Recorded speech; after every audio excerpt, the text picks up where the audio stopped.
Bueno, empezamos. Buenos días a todos. Soy Héctor Martín, socio de auditoría y asesoramiento contable del Sant Jaume para entidades financieras. Antes de nada, gracias Felipe, gracias Pepe por invitarme a moderar esta interesante sesión y novedosa sesión. Durante los próximos 75 minutos, con cronómetro aquí, vamos a presentaros y a resumiros, porque 75 minutos no son mucho para las grandes, los cambios tan significativos que hay en lo que es la IFRS 9. La IFRS 9 es la norma que va a sustituir a la norma actual que conocemos sobre instrumentos financieros, a la NIC 39. Las NIF entraron en vigor, al menos en España, en el año 2005, y 10 años después ya tenemos una pequeña revolución en varias normas, y aquí vamos a comentaros la revolución que viene en la norma de instrumentos financieros. La norma ha sido emitida en 3 fases. Fase 1, clasificación y valoración de instrumentos financieros. Fase 2, deterioro de los instrumentos financieros. Fase 3, contabilidad de cobertura de instrumentos financieros, es decir, se introducen cambios, no cambian en la totalidad la NIC 39, pero sí introduce cambios muy significativos. No desaparecen conceptos como el valor razonable ni el coste amortizado, pero se introducen cambios muy significativos que esperamos resumiros en estos 75 minutos. También deciros que la norma por fin ha sido completada y finalizada en julio de 2014.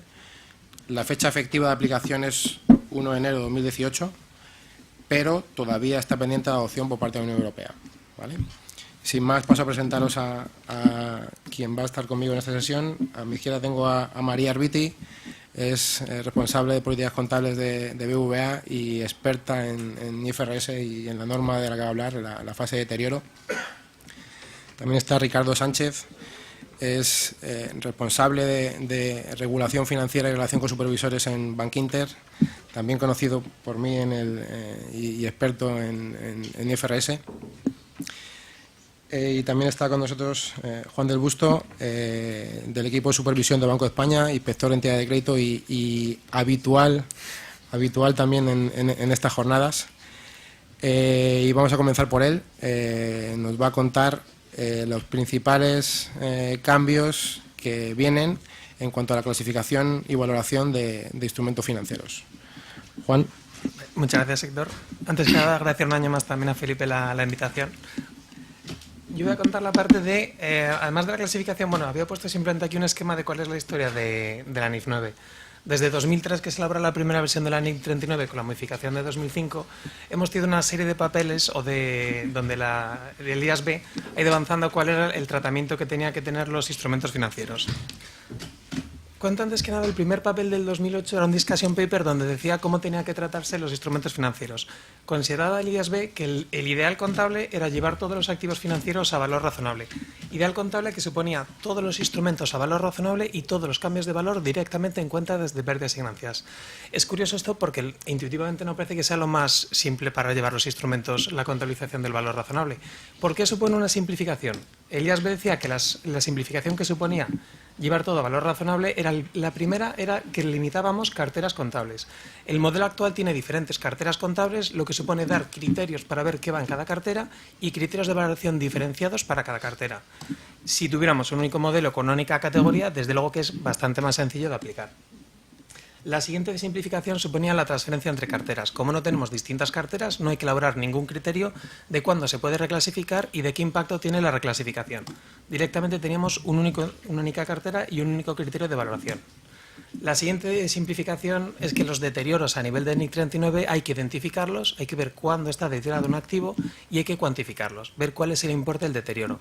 Desde luego que llevando todo a valor razonable no hace falta cuantificar ni identificar deterioros. Y la última es el problema de las coberturas. Cuando tenemos coberturas contables, cuando tenemos que tratar las asimetrías contables de esa manera, que también se simplificaría si todo fuera valor razonable con cambios en pérdidas y ganancias. Este es el modelo que discutía en el 2008 el IASB como un modelo ideal. Es verdad que la NIF 9 surge en parte también por un mandato político. En el G20 siempre se está dando un mandato a los reguladores contables de que modifiquen las normas contables. Y es curioso porque se ha discutido bastante cuál es el papel del valor razonable en la crisis. Ha habido bastantes publicaciones que he puesto simplemente de ciertas noticias que estaban en prensa sobre el papel del valor razonable en la crisis. Es verdad que hay algunas publicaciones que no sé cómo de serias pueden ser, como el Washington Independent y demás. Pero aquí tenéis, por ejemplo, el Economist, el Seeking Alpha es un blog bastante reputado y el Dealbook creo que es el blog de finanzas del New York Times. Además de esta repercusión en prensa, hay varios documentos de instituciones serias sobre el papel del valor razonable en la crisis. Tenéis aquí el Banco Central Europeo, Banco de Francia estableció un monográfico, publicó un monográfico en una revista de estabilidad financiera sobre el papel del valor razonable, Fondo Monetario Internacional y la SEC. ¿Cuáles son las críticas al valor razonable? Porque vamos a un modelo que a lo mejor tiene más valor razonable. La primera, la que todos os ocurre, la fiabilidad, que el valor razonable cuando depende de cotizaciones, obviamente que es fiable. Pero en las cotizaciones no es el único método de valoración de valor razonable, sino que hay 3 niveles. Lo popularizó esto bastante Warren Buffett cuando decía que el valor razonable muchas veces no es mark to market, sino que es mark to myth. Yo siempre contesto este chiste, el de Glasbergen, que dice ahí, nuestros libros están equilibrados, balance en inglés. Dice, la mitad es cierto y la mitad nos lo hemos inventado. Esta es la primera de las críticas que tenemos al valor razonable. Pero no es por esto por lo que preocupaba el valor razonable al Banco Central Europeo, al Banco de Francia y al Fondo Monetario Internacional. Es también por la prociclicidad. La prociclicidad que se puede entender de una manera simple porque cuando cae el valor razonable de los activos, reconozco pérdidas. Y cuando sube el valor de los activos, reconozco ganancias. Esa es una medida simple de prociclicidad, o es el primer efecto de prociclicidad. Lo que preocupaba a los reguladores es un efecto de prociclicidad de manera de que el valor razonable acentuara los ciclos, que a medida que aplicamos más valor razonable, los ciclos tienen un comportamiento más pronunciado. Y esto lo popularizaron 2 economistas, creo que eran de Chicago, de la Universidad de Chicago. Ellos partían de un balance simple de una entidad financiera. Decía que esta entidad financiera quiere tener en todo momento un ratio del 10% de solvencia. Empieza en una situación donde tiene valores negociables por 100, patrimonio neto de 10 y una deuda de 90. Obviamente aquí el coeficiente de solvencia es del 10%. Lo que decían los economistas, con una pequeña revalorización de los activos financieros, por ejemplo un 5%, paso a esta situación, donde tengo valores negociables por 105 y ahora el patrimonio neto ha llegado hasta los 15. 15 de patrimonio neto y 90 de deuda. Aquí ya no tenemos ese coeficiente de solvencia que queríamos, del 10%, sino que tenemos un 14%. ¿Cómo actúa una entidad ante este incremento de patrimonio neto? Puede repartir dividendos, puede disminuir una devolución de aportaciones a los socios o puede incrementar el balance. Lo que puede hacer es volver a ajustar el coeficiente de solvencia para tener ese 10%. Eso se hace a través de incrementar las inversiones hasta 150. Le preocupaba a los economistas que si tenemos varias entidades que funcionan de la misma manera, varias entidades que intentan ajustar de nuevo el coeficiente de solvencia al 10%, lo que tenemos es una presión en mercado, una presión de demanda porque todas las entidades se van a lanzar en mercado a comprar valores. Claro, si todos se lanzan a comprar valores, lo que voy a tener es una presión de demanda en un mercado supone un incremento de precio. Un incremento de precio va a suponer que vuelven a subir el valor de los activos. Subidas de valor de los activos que vuelven a ser más tamaño de balance y más presión de mercado. Esto podría dar lugar a una espiral alcista, en la que subidas del precio dirá lugar a incrementos de demanda. Se justificaba que en la crisis había pasado justo lo contrario, que si cae el valor de los activos tienes que ir a mercado a vender activos para ajustar el coeficiente de solvencia y que cuando tú vas a vender activos en un mercado lo que haces es que estás tirando el precio de la cotización y eso fue una espiral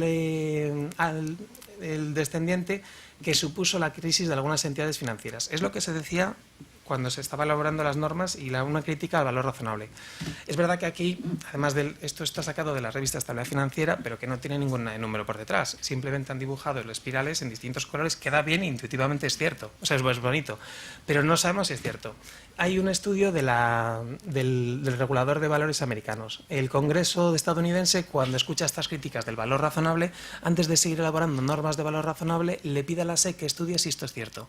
Si es verdad que en Estados Unidos la crisis la provoca el valor razonable. La SEC hace un estudio que lo que hace en 219 páginas, en ese momento analizó 22 bancos que habían quebrado. Lo que decía es que el valor razonable se aplica a una parte muy pequeña de las carteras, que el impacto de estas pérdidas será pequeño y que cuando hablamos de valor razonable, que suele ser a través de cotizaciones. Simplemente, claro, aquí que el valor razonable que no provoca la crisis y que no se le puede achacar ese impacto. Este es el documento del 2008. Reconoce que es un ideal contable, pero que a corto plazo que no se puede cumplir, que es necesario buscar una alternativa. Es importante este pronunciamiento porque, en cierto modo, es un objetivo a largo plazo, el valor razonable. Igual tenemos la NIF 25 en el 2028 y tenemos como criterio únicamente el valor razonable. Es una idea que está. Se simplifica el norma de la NIF 9 del 2009 y lo que se hace es que se reduce las carteras de instrumentos financieros a dos, coste amortizado y valor razonable. De modo que queremos en la NIF 9 llevar todo a dos carteras, la cartera de valor razonable con cambios en pérdidas y ganancias y la cartera de coste amortizado. De esa manera reducimos las carteras que hay actualmente y únicamente tendríamos dos carteras. ¿Cómo llevamos los instrumentos financieros a estas dos carteras? Lo que hace es una prueba de doble test. El primer test es la prueba del instrumento. Es necesario que los instrumentos solamente contengan un pago por principal e intereses. Si cumple este criterio, esta prueba del principal e intereses, podría analizar si lo lleva a coste amortizado. Y cualquier instrumento que no cumple este criterio, que no sea únicamente principal e intereses, lo tengo que llevar automáticamente a valor razonable con cambios en pérdidas y ganancias. Luego aquí, en la cartera por defecto, ya no es la cartera de activo financiero disponible para venta, sería la de valor razonable con cambios en pérdidas y ganancias. Por defecto iría esa cartera. Daba la norma una serie de ejemplos de cuando entiendo que la prueba de flujo efectivos se cumple o no. La primera hice un bono con vencimiento prefijado y pagos indexados en la inflación. Dice la norma que esto sí cumple la prueba, que a pesar de que los pagos no sean fijos y que el índice sea un índice de inflación, que esto sí que cumple la prueba de únicamente principal e intereses. Y luego da otros tres ejemplos donde claramente no cumple la prueba de principal e intereses. Vencimiento prefijado y pagos referenciados a la rentabilidad de la empresa. Obviamente esto no parece que sea únicamente pago de intereses. El pago referenciado a un índice bursátil, el típico bono ligado al IBEX, tampoco podría cumplir la prueba. Y un bono convertible en acciones. El bono convertible en acciones no cumple la prueba, lo que supone que va directamente a valor razonable con cambios en pérdidas y ganancias. Aquí ya nos segregamos derivados. Parece que Elias B, una de las lecciones que ha sacado, o una de las consideraciones que realiza, es que la segregación de derivados es complicada, que las entidades encuentran complejo identificar los derivados que hay que segregar y que no se están segregando en muchas ocasiones los derivados que se deberían segregar. Por eso desaparece ese criterio o esa bifurcación de los derivados implícitos. Tendría que ser un instrumento que cumpla esta prueba de intereses para llevar a coste amortizado, sino directamente a valor razonable con cambios en pérdidas y ganancias. ¿Y todos los instrumentos que sean principal intereses a coste amortizado? Tampoco. Tiene un segundo test, el modelo de negocio de la entidad. Aquí lo que justifica Elias B es que ya no tenemos una clasificación que dependa en la intención de la entidad, sino que tenemos una intención que se basa en hechos, que hay que justificar cuál es el modelo de negocio de la entidad para ver cómo reconocemos esos instrumentos financieros. Es verdad, la NIF 9, además de la norma, tiene las dissenting opinion, donde algunos miembros a título personal tienen un voto disidente. Creo que era Maribard quien tenía el voto disidente, que es verdad que la intención la elige la empresa, pero que el modelo de negocio también lo identifica la empresa. Entonces, que eso de decir que está más basada en principios, por lo menos a Maribard no le acaba de convencer.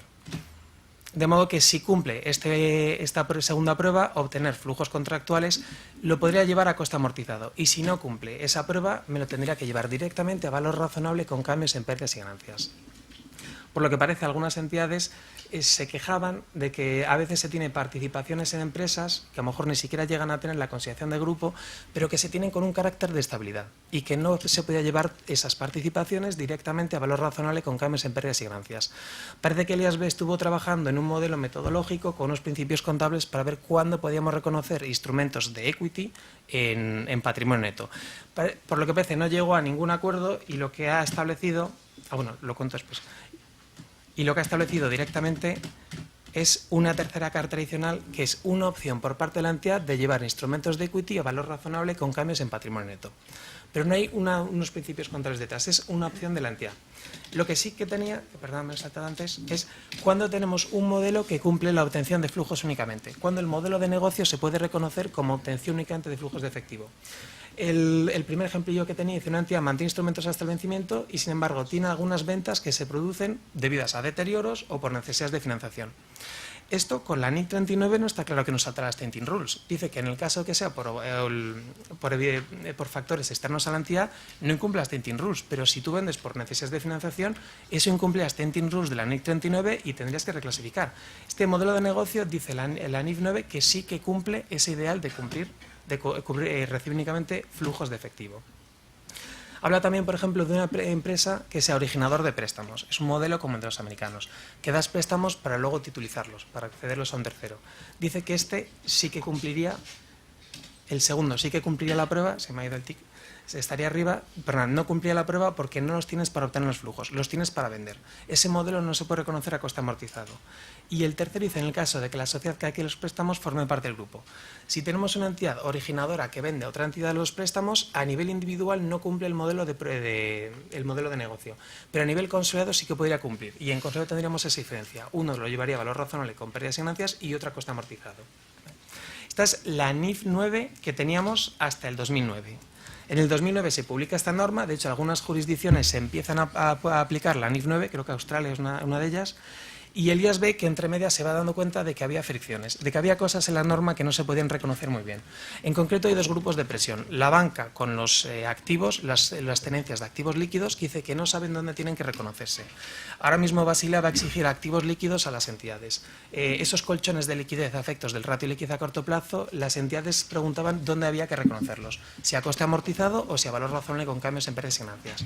También el modelo asegurador decía que no veía bien reflejado su modelo de negocio en este tipo de norma, porque ellos muchas veces tienen carteras macheadas con obligaciones, pero el macheo no es contractual, ellos funcionan en base a duración, de modo que no cumplían las pruebas de la NIF 9. El IASB parece que hace caso a esas peticiones y modifica la NIF 9. Tuvo un papel de discusión pública, creo que fue en el 2012, y en 2014 ya introduce las nuevas carteras contables. ¿Qué va a hacer en el 2014? Va a recuperar la cartera que faltaba, por decirlo de alguna manera, la cartera de valor razonable con cambios en patrimonio neto. De modo que mantiene lo que teníamos hasta ahora, la de valor razonable con cambios en pérdidas y ganancias, mantiene la de coste amortizado e introduce una nueva cartera, la de valor razonable con cambios en patrimonio neto. Vuelve a tener la misma metodología, la identificación a través de la prueba del instrumento y de la prueba del modelo de negocio. Pero lo que dice aquí es que si el instrumento es únicamente obtener únicamente principal e intereses, se analiza la segunda prueba, la del modelo de negocio. Mantiene el modelo de negocio de obtener flujos contractuales e introduce un nuevo modelo, obtención de flujos y venta de instrumentos. Cuando es un modelo que no responda únicamente a recibir los flujos de interés y principal, ni responda únicamente a ventas a corto plazo, puede ser un modelo que justifique llevarlo a valor razonable con cambios en patrimonio neto. Y cualquier otro modelo iría directamente con valor razonable en pérdidas y ganancias. ¿Vale? Aquí volvemos a tener esa opción del equity o los instrumentos de patrimonio a valor razonable con cambios en patrimonio neto. Y lo que tiene es una definición de qué modelos de negocio pueden justificar el reconocerlo de esta manera intermedia. Todavía tienes 7 minutos. Sí, más. Poner, por ejemplo, el caso de que se tenga únicamente una inversión para invertir en una compra futura, para una renovación de la maquinaria. Y se estima que se va a renovar un inmovilizado entre pocos años, por lo que se invierte en 6 instrumentos de renta fija. Esto podría cumplir el modelo intermedio. Y dice también, por ejemplo, carteras que tengan para necesidades de liquidez. Para hacer frente a necesidades de liquidez se adquieren instrumentos de renta fija. Dicha política da lugar hasta la fecha a ventas frecuentes de dichas inversiones antes de su vencimiento. Esto también cumpliría la prueba del modelo de negocio que tenga tanto para recibir los flujos como para la venta. ¿Vale? Simplemente aquí os había puesto una pequeña comparativa entre las carteras que tenemos en NIC 39, la de negociación, disponible para la venta y la de inversión en vencimiento, por ver cómo cambia el modelo. Es verdad que aquí tenemos diferentes carteras, tenemos la de valor razonable con cambios en pérdidas y ganancias, la de valor razonable con cambios en patrimonio para deuda, valor razonable con cambios en patrimonio para los instrumentos de equity, instrumentos de patrimonio y coste amortizado. Por lo que parece, la cartera de negociación va a ir en casi todos los casos a valor razonable con cambios en pérdidas y ganancias, la de inversión a vencimiento entendemos que la mayoría de ellas va a cumplir las pruebas para llevarla a coste amortizado, también la de partidas de préstamos a cobrar, y esta cartera de activo financiero disponible para venta que parece que se bifurca en cierto modo, que lo vas a tener como deuda a valor razonable con cambios en patrimonio neto y equity a valor razonable con cambios en patrimonio neto. Y por comparar un poco, las diferencias que hay entre la NIC 39 entre la cartera de inversión a vencimiento y la NIF 9, el modelo de negocio de coste amortizado. Bajo NIC 39 tenemos esas reglas de los Tintin Rules. En caso de que alguna entidad venda instrumentos antes del vencimiento, se le aplica este castigo contable que es cerrar la cartera de inversión a vencimiento. Bajo la NIF 9 se admite que se puede tener ventas. La idea es que no sean muy frecuentes. Es de las pocas diferencias que hay. En NIC 39 la cartera de activo financiero disponible para la venta, cuando la comparamos con la de renta fija a valor razonable con cambios en patrimonio neto, la primera diferencia que tenemos es que bajo NIC 39, activo financiero disponible para la venta es la categoría residual, mientras que bajo NIF 9 ya no es la categoría residual. La categoría residual pasa a ser la de valor razonable con cambios en pérdidas y ganancias. Y otra diferencia que tenemos es que la NIC 39 establece un criterio de deterioro distinto para los activos financieros disponibles para la venta. La NIF 9 ya somete todo al mismo criterio de deterioro. Es también una diferencia de las carteras contables. Por lo que parece, se considera que el reciclaje de resultados es complicado no tanto de realizar por las entidades, sino más bien de entender por los inversores. Aún así, la NIF 9 sigue manteniendo este criterio de reciclaje. Os pongo esto de que mantiene el criterio de reciclaje porque donde sí que se rompe es en otra cartera. La cartera de activo financiero disponible para la venta, que pasa a la de equity a valor razonable con cambios en pérdidas y ganancias, bajo NIC 39 este reciclaje, que se entendía que era complejo, no se sigue manteniendo en NIF 9. Luego en NIF 9 rompemos los criterios de reciclaje. En el caso de que tengamos ajustes de valor en instrumentos de equity en esta opción contable, cartera de valor razonable a cambios a patrimonio neto, no van a figurar en resultados de ningún ejercicio. ¿Vale? Y por la parte que me toca ya, dejo el turno. Muchas gracias, Juan. Como veis, Juan no nos ha hablado de los derivados. Los derivados no cambian con la NIF 9, se siguen registrando valor razonable con cambios en PIG. Lo que sí que cambia son las normas para determinar que una cobertura contable, la norma de cobertura contable de derivados, y Ricardo nos va a hablar de ello.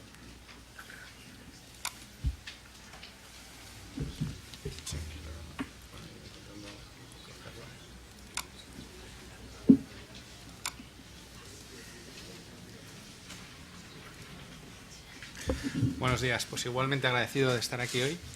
Me vais a disculpar, pero yo por defecto ya las presentaciones las hago en inglés y no me he dado cuenta hasta esta mañana y no he tenido tiempo de traducirla. Pero bueno, pues a mí me toca hablaros un poquito del estándar, la fase 3 de coberturas de IFRS 9, que yo creo que es el apartado de IFRS, la fase de IFRS que va a tener o va a aportar mayores mejoras a empresas no financieras. En primer lugar, sabéis que el estándar se ha finalizado en abril de este año y es efectivo a partir del 1 de enero del 2018. En general, el IFRS 9 está en proceso de adopción y no se va a poder adoptar hasta que todas sus fases hayan sido revisadas por el EFRAG y aprobadas por la Comisión Europea. Como sabéis, eso es una decisión política. Simplemente os doy este apunte porque hasta que no se adopte por la Unión Europea, el IFRS 9 en Europa no puede aplicarse. Igualmente, pues deciros que el impacto en entidades, en principio, debiera ser positivo, porque en principio, si estamos aplicando las coberturas tal y como viene en IAS 39, generalmente todas esas coberturas se pueden encajar dentro de la contabilidad de coberturas de IFRS 9. Y cuando hablo de aplicar IAS 39, estoy hablando de aplicar IAS 39 tal y como está emitido por el IAS Board. Como sabéis, en el 2005 la Comisión Europea introdujo un carve-out, tachó determinados párrafos de la IAS 39, concretamente en lo que se refiere a unas coberturas muy particulares de flujos de efectivo y concretamente al efecto que tiene las opciones de prepago en determinados instrumentos financieros. Entonces, salvo ese pequeño apartado, que es lo que genera un poco más de problema, especialmente para macrocoberturas de flujos de efectivos, en general todas las coberturas de IAS 39 se pueden arrastrar dentro de IFRS 9. Igualmente es un estándar que es relativamente fácil de implementar porque, salvo pocas excepciones, es prospectivo, su aplicación es prospectiva. Y bueno, finalmente al final de la exposición os comentaré un poquito qué es lo que yo, en mi opinión, pienso en lo que este apartado se queda un poco cojo. En principio, el objetivo de coberturas dentro de IFRS 9 es adaptar las políticas de gestión de las entidades, de gestión del riesgo, a permitir que los balances, las cuentas de resultados y en general las cuentas anuales de las entidades reflejen estas técnicas de mitigación y de gestión del riesgo de las entidades. Por tanto, tenemos por un lado las políticas de gestión de riesgo de la entidad, luego por otro lado tenemos aquellas acciones de riesgo sobre las que las entidades o aquellos apartados o aquellos aspectos de las carteras que desean cubrir, y por otro lado tenemos los riesgos que la propia entidad identifica. Entonces, al final, la contabilidad de coberturas está diseñada para que, siguiendo la política de riesgos, de gestión de riesgos de las entidades, pues puedan actuar sobre determinadas carteras tal y como ellos lo tienen especificado. El marco general de coberturas simplifica el problema que teníamos actualmente en la NIC 39, tanto en designación y los test de retrospectivos y prospectivos, y sobre todo el requisito que teníamos que cumplir del 80-125% de la pendiente. Ese criterio en la actualidad en IFRS 9 desaparece. No obstante, el precio que se paga por una flexibilidad mayor dentro de las coberturas es que tenemos que registrar más inefectividad en la cuenta de resultados. Ese es el trade-off, como dicen los ingleses. No os voy a comentar temas contables, en particular de por qué surge la necesidad de aplicar contabilidades de coberturas. Simplemente os voy a dar pinceladas de qué es lo que cambia. Por la parte del lado de los elementos cubiertos, pues bajo IAS 39 podemos seguir cubriendo activos y pasivos, compromisos en firme, transacciones altamente probables. El requisito de que las transacciones sean altamente probables no desaparece, coberturas netas, o sea, participaciones en moneda extranjera en subsidiarias, etcétera.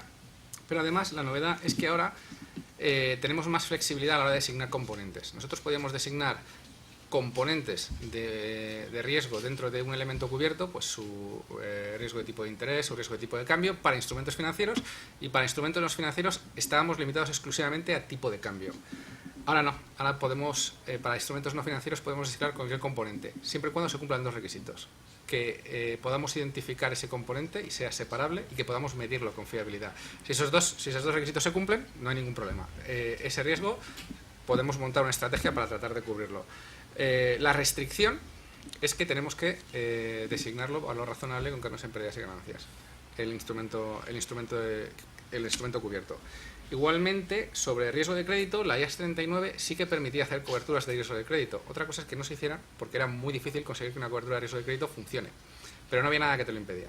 Sin embargo, el riesgo de crédito bajo IFRS 9 no cumple estas características de separabilidad y de medición, y por tanto no se puede hacer coberturas de riesgo de crédito. Sin embargo, sí da el estándar la posibilidad de que las entidades designen a valor razonable, incluso aunque no sea desde la originación del instrumento, pues un instrumento en concreto para cubrir su riesgo de crédito, siempre y cuando sea para este tipo de coberturas. Ejemplo más claro: yo tengo un bono de Telefónica a 5 años a tipo fijo y yo quiero cubrir el riesgo de crédito. Teóricamente yo podría cogerme mi bono, un IRS para cubrir el riesgo de tipo de interés y un CDS a ese plazo, comprar protección para cubrir el riesgo de crédito. Bien, eso no puedo hacer contabilidad de coberturas, pero mis dos derivados van a valor razonable con cargos en pérdidas y ganancias, y yo en cualquier momento, si quiero montar esa relación de cobertura, puedo designar el bono de Telefónica a valor razonable. Entonces ya todo se compensa y cualquier inefectividad se queda registrada en la cuenta de resultados. Otro componente es el riesgo de inflación.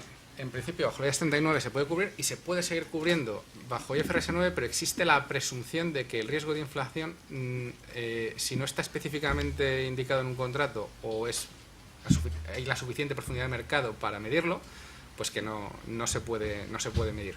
Por tanto, hay que ver ese tema. Básicamente, no es tan difícil identificar el riesgo de inflación. En cualquier alquiler vosotros podéis ver que está referenciado a una subida del tipo de IPC de los alquileres, pero lo que sí es difícil es encontrar una curva de tipo de interés real para medirlo.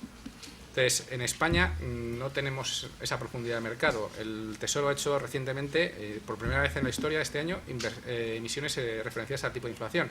Sin embargo, esto es mucho más habitual en países como Francia. Ahí sí te puedes construir una curva de tipo de interés real. Por tanto, eso es un tema más de demostrar que puedes medirlo y que tu auditor te lo compre. Coberturas parciales: podemos seguir cubriendo determinados flujos de efectivo o podemos seguir cubriendo un determinado porcentaje de un elemento cubierto.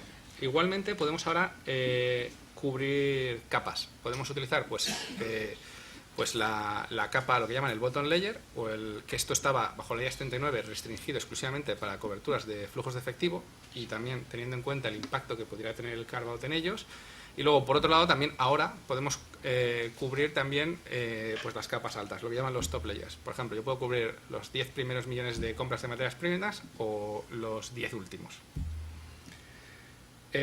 Puedo designar posiciones netas. Esto no se podía hacer bajo IFRS. Yo puedo tener activos y pasivos que se compensan y que sus movimientos en flujos de efectivo en valor razonable se compensan. IAS 39 no me permite designar ese conjunto de activos y pasivos como una posición neta y cubrir el neto.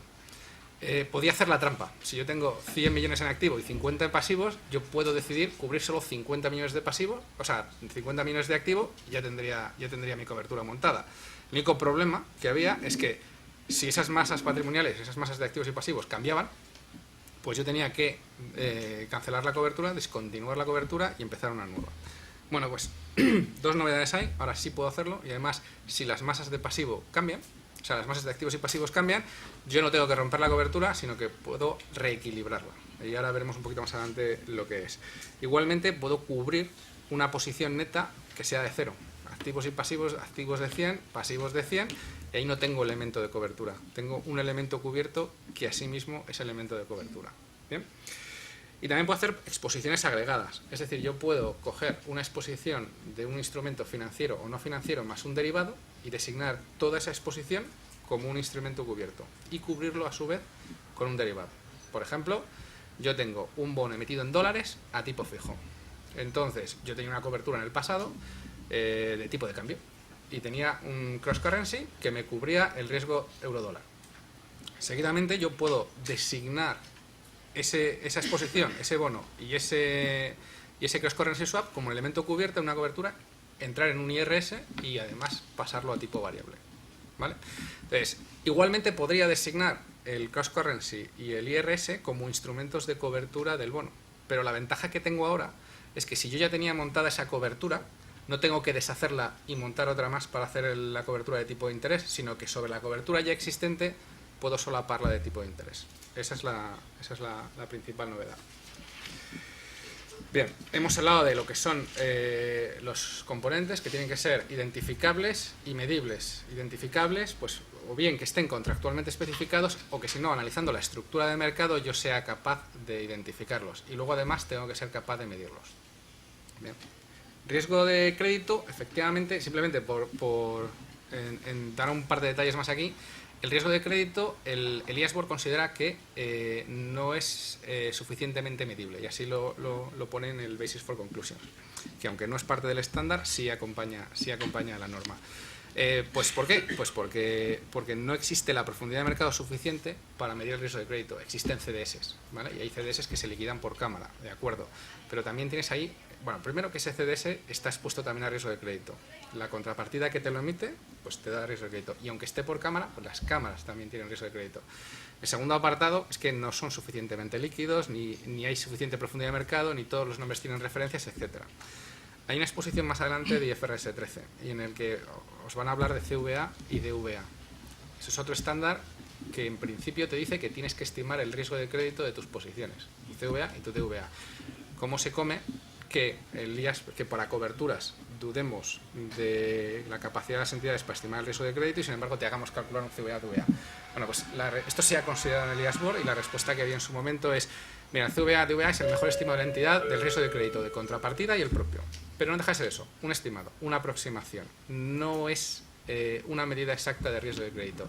Por tanto, no encaja para coberturas, pero precisamente porque no vas a ser capaz de estimar adecuadamente la inefectividad. Si quieres hacer ese tipo de coberturas, usamos la opción de valor razonable como os comentaba antes. El tema de capas, que lo habíamos comentado. Otro cambio importante es que yo ahora puedo cubrir lo que llaman el one-side risk. Yo puedo, en lugar de cubrir el riesgo de tipo de interés, yo puedo cubrir el riesgo de que los tipos suban por encima de una determinada barrera que yo me he fijado. Esto lo puedo hacer perfectamente con una opción. Entonces, mi problema cuando trabajaba con opciones es que pues las opciones hay que valorarlas y además las opciones tienen un valor temporal que en principio es sin efectividad y eso podría romperme la cobertura.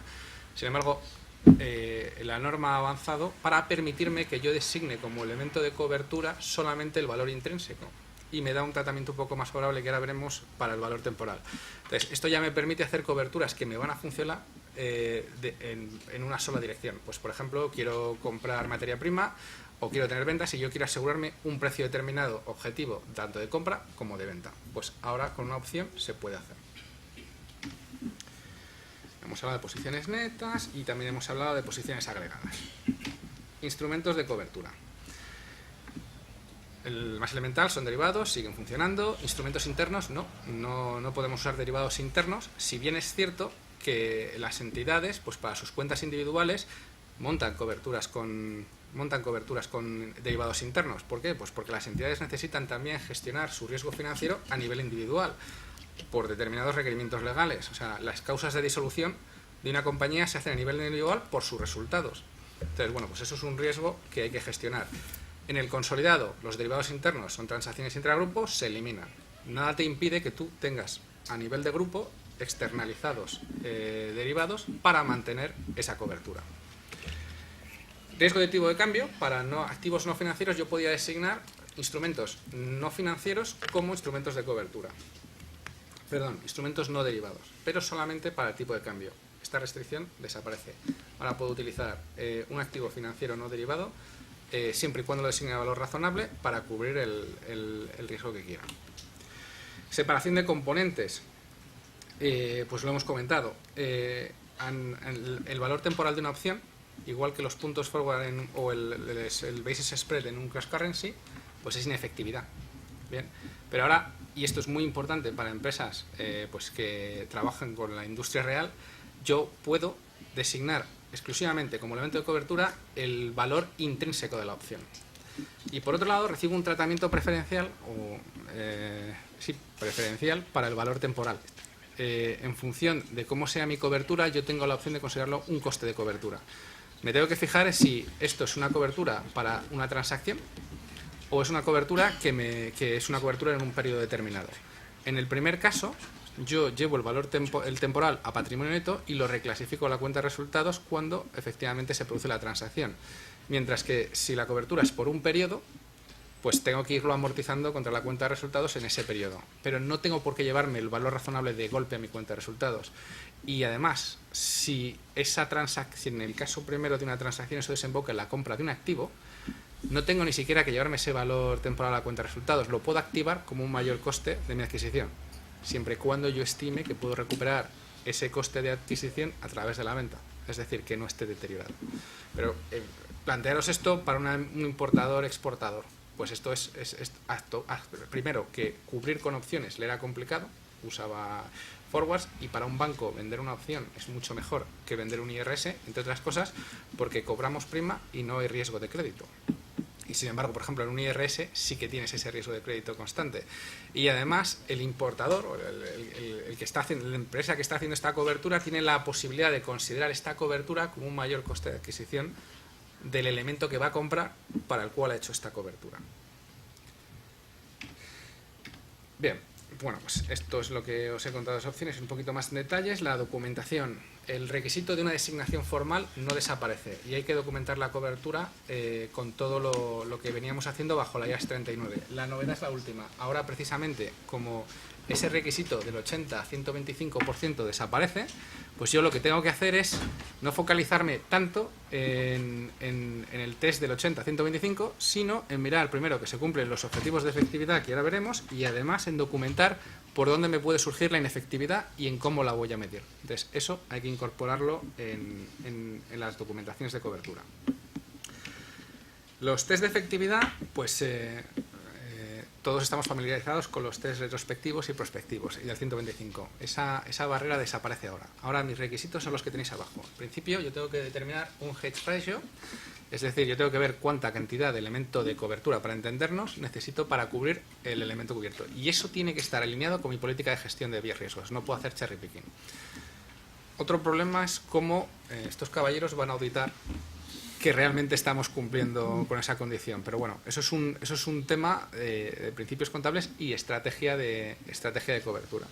Punto número 1. Segundo, el efecto del riesgo de crédito no puede ser dominante en la transacción. Esto era un requerimiento que ya existía, pero evidentemente si yo estoy intentando compensar los movimientos en valor razonable de mi elemento cubierto con los movimientos en valor razonable del elemento de cobertura, pues si estamos hablando de tipos de interés y de repente el riesgo de crédito de mi contrapartida del elemento cubierto se dispara, pues el valor razonable no se va a mover en línea con los tipos de interés, se va a mover en línea con ese riesgo de crédito.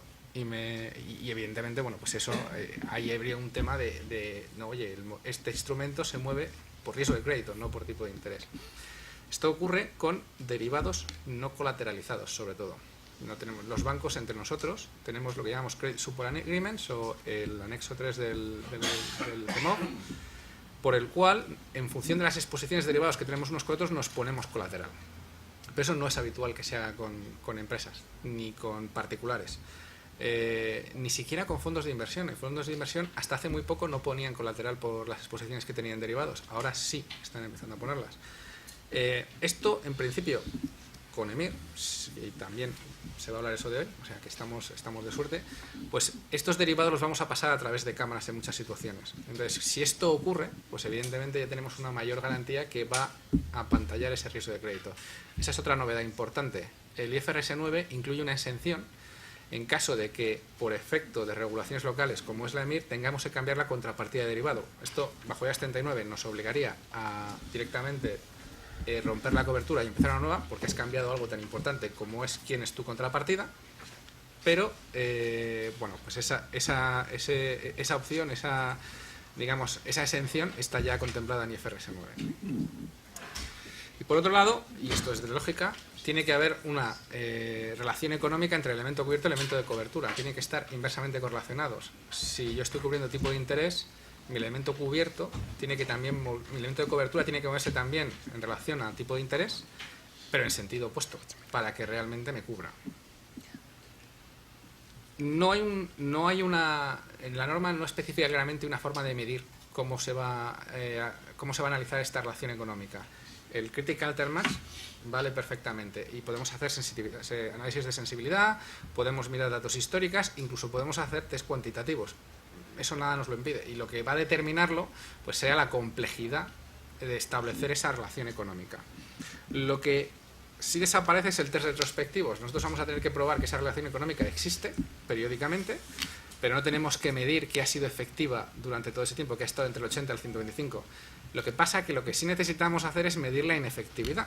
Vamos a tener, entre otras cosas, porque hay que registrarla bajo la cuenta de resultados, lo que vamos a necesitar es pues medir qué parte, o sea, podemos seguir usando, por ejemplo, el dólar offset, creando nuestro derivado hipotético. Entonces, en el primer lado, pues tendríamos, oye, yo tengo mi derivado hipotético del riesgo que quiero cubrir. Y yo tengo que coger la parte de mi instrumento de cobertura que me está compensando ese movimiento y tengo que ver si hay inefectividad o no. Si es una opción, un forward o el basis express de un cross currency, pues lo que tengo que ver es el tratamiento específico que le doy, pues si lo llevo patrimonio neto, si lo voy a utilizar como coste de cobertura, etcétera, y además tengo que ver la inefectividad que me va a producir el riesgo de crédito. 2 minutos. Reequilibrio. Ya las coberturas ya no se rompen, ¿vale? Si la relación económica sigue existiendo, la efectividad funciona, pero he amortizado parte del préstamo y ya no necesito tanto elemento de cobertura para cubrir mi elemento cubierto, lo que hago es que reequilibrio. Cambio el hedge ratio, la parte que ya no designo como elemento de cobertura la elimino y la sigo llevando a valor razonable de cambios de pérdidas y ganancias si es un derivado, y la otra parte me sigue funcionando con contabilidad de coberturas. De ninguna manera lo que hago es que voluntariamente esa opción que yo tenía bajo IAS 39 de romper la cobertura ya no la tengo. Tengo que, una vez designo una cobertura, esto es irrevocable, salvo que cambie mi política de gestión de riesgos y ya no sea mi política gestionar ese riesgo, salvo que mi elemento cubierto desaparezca. Salvo esas situaciones, o las transacciones dejan de ser altamente probables en el caso de una cobertura, ya no tengo que... O sea, solo en esas situaciones yo podría discontinuar una cobertura. Voluntariamente no puedo hacerlo. Y como todo en esta vida, pues cuando te dan más libertad, te implican muchísimos más desgloses. Pues eso va a ser un impacto también de las coberturas. ¿Qué queda? ¿En qué se queda cojo este estándar? bueno, sigue habiendo algunos problemas que no se gestionan. No sé si habéis oído el problema del sublibor. Cuando estamos haciendo coberturas de tipo de interés, existe un requerimiento que es que si yo quiero cubrir un componente, los cambios en valor razonable de ese componente o sus cambios en flujos de efectivo tienen que ser menores o iguales que los cambios en valor razonable de flujos de efectivos del total. Entonces, ¿qué pasa si yo tengo unos depósitos a Euribor menos un spread? Que en algún caso eso puede ser negativo. Bueno, pues los movimientos en valor razonable de flujos de efectivo del todo pueden ser menores que los del propio Euribor, que sería el componente a cubrir. Entonces, en ese caso, pues esa cobertura no me funcionaría. Eso sigue siendo un problema dentro del IFRS 9. Y el otro problema, ¿qué pasa con las carteras abiertas? El estándar, o sea, en particular los bancos, pues tenemos carteras de préstamos en las que nos van entrando préstamos nuevos, vamos originando y hay préstamos que se van amortizando, se van pagando, se van cancelando, etcétera. Pues aquí la opción que nos deja el estándar es usted coja toda su cartera y créese paquetitos de carteras cerradas y puede hacer sobre eso coberturas. Si son prepagables, usted tiene que tener en cuenta la opción de prepago en la medición de su inefectividad y esto al final le puede dar una volatilidad que usted no desea. Entonces, como esta situación sigue abierta, pues el IASBOR ha empezado, y de hecho en abril publicó un discussion paper sobre el equivalente a macrocoberturas que en principio se sacó deliberadamente de este estándar. Y este estándar, bueno, se llama Dynamic Risk Management y que basa, lo vamos a hablar más adelante, pero basa en una revalorización de las carteras cubiertas a valor razonable. No voy a entrar en detalle porque lo vamos a ver más adelante con Felipe Ranz.